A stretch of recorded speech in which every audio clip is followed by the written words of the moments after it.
എൻ്റെ പേര് സിംന. ഞാൻ BBA BCom എന്നീ കോഴ്സുകളാണ് CUET എക്സാമിന് വേണ്ടി നോക്കുന്നത്. എനിക്ക് 30-31 ഡേറ്റുകളിലായിരുന്നു CUET എക്സാം ഉണ്ടായിരുന്നത്.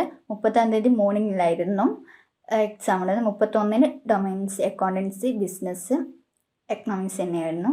31-ാം തീയതി ഈവനിങ്ങിലായിരുന്നു എനിക്ക് എക്സാം ഉണ്ടായിരുന്നത്.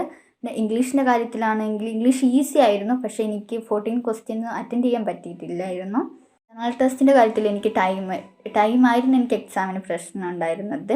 ജനറൽ ടെസ്റ്റിൽ കറണ്ട് അഫയേഴ്സ് വന്നിട്ടുണ്ടായിരുന്നു, ഡീകോഡിങ് വന്നിട്ടുണ്ടായിരുന്നു, പിന്നെ കലണ്ടേഴ്സ് ചോദിച്ചായിരുന്നു, വെൻ ഡയഗ്രാം ഇതൊക്കെ ചോദിച്ചായിരുന്നു. അക്കൗണ്ടൻസിൻ്റെ കാര്യത്തിലാണെങ്കിൽ ടൈമിൻ്റെ പ്രശ്നം ഉണ്ടായിരുന്നു. ഡൊമൈനിൽ വരുമ്പോൾ അക്കൗണ്ടൻസിൻ്റെ കാര്യത്തിലും അതുപോലെ തന്നെ ടൈമിൻ്റെ കുറച്ച് പ്രശ്നമുണ്ട്. പിന്നെ അക്കൗണ്ടൻസി കുറച്ചൊക്കെ ഈസി ആയിരുന്നു, അധിക ടഫ്നെസ് ഒന്നും തോന്നിയിട്ടില്ലായിരുന്നു. പിന്നെ എക്കണോമിക്സും ബിസിനസ്സും നല്ലപോലെ ഈസി ആയിരുന്നു. ബിസിനസ്സിലാണ് ഏറ്റവും കൂടുതൽ ചോദിച്ചിട്ടുള്ളതെന്ന് വെച്ചാൽ ഈ പ്ലാനിങ്ങും അതേപോലെ കൺട്രോളിങ്ങും ഒക്കെ ഇല്ലേ, അതിൽ സ്റ്റെപ്പുകൾ അറേഞ്ച് ചെയ്യാൻ അധികം അങ്ങനത്തെ ക്വസ്റ്റ്യൻസാണ് വന്നിട്ടുള്ളത്. ഇതിനെപ്പറ്റി പറയുകയാണെങ്കിൽ CUETക്ക് വേണ്ടിയിട്ടുള്ളൊരു നല്ലൊരു ഓൺലൈൻ പ്ലാറ്റ്ഫോം തന്നെയാണ് Prepwise.